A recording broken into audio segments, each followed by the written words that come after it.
The world of environmental compliance is different than just about anything else. And the reason for that is because the focus of what we're doing usually doesn't have anything to do with environmental compliance. We're basically working on a construction site or an industrial facility, or we're in retail or any number of other things. But environmental compliance then becomes one of the things that we have to do. And the reason that makes it kind of different is because there's a regulatory body that's on the other side of this. And regulators from the various levels can come out and check up on us and make sure that we're doing what we're supposed to. If we're not, then they can give us fines, shutdown notices, violations that can cost a lot. I'm talking thousands of dollars per day, not to mention the cost of being shut down. So it's kind of really hard to figure out the balance there. How is it that we can stop this from happening, stop from getting fined, stop from getting shut down, avoid these violations? Well, it's a lot easier than you might think. I'm going to give you 3 steps to completing your compliance, your environmental compliance regulations, and I think you'll find that it's easier than you might think. So, number one, first step is to actually start doing something. I know this is where a lot of us get hung up. It can take us a little while to actually get going. Maybe we don't know what we're supposed to be doing, but you really just got to get started. Take a look around your site. The number one thing for environmental compliance that we're looking for is anything going down the drain, right? So look at any of the spots on your site that might generate pollution, trash, oils, sediment, dirt, and make sure that none of that's going down the drain, okay? Step number 2 is to document it. An environmental compliance inspection is really just documentation that you've looked around your site to make sure that nothing is getting into the environment, right?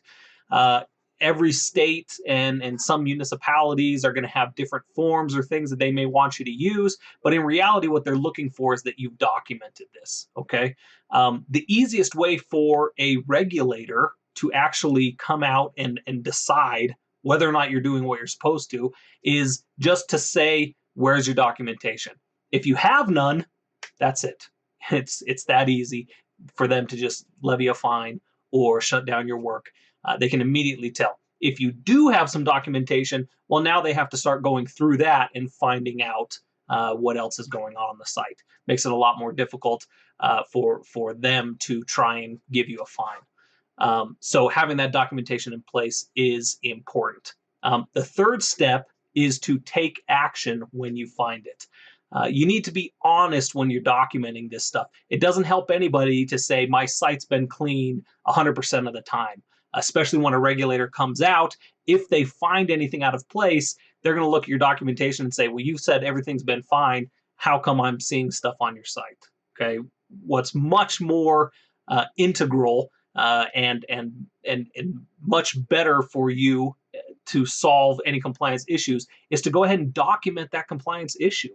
It's okay that there were problems on your site. Every site has problems. That's the whole reason why you're required to inspect and document your inspections on your site, is because every site has issues. So document it and then correct it and document that you've corrected it. This is going to go a lot farther towards proving to a regulator that you are taking care of stuff on your site than anything else, because they're going to come out, they're going to see your documentation, they're going to see that you had problems and that you've taken care of those problems, and that's going to go a long ways towards building a relationship with that regulator, building trust, and avoiding any type of fines, fees, or shutdowns.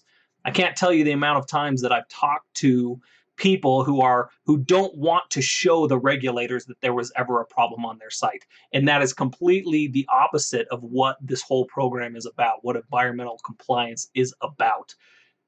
Show in your documentation that there were issues and show that you fixed them. So step 1, get started, do something, right? Don't wait until tomorrow. Walk around your site, check for stuff, get started. Step 2, write it down, document it. Even if you don't have the right form right now, just write it down, type it up in a report, document that you did something. Step 3, take action when you find something wrong. You see a little bit of dirt going down the drain, sweep it up. You see a dumpster that's leaking, take care of it. Fill it in, get it fixed. Whatever it is, take some action. Get started, document your progress, take action when it's needed. Those 3 steps are going to save you a lot of headache in the long run.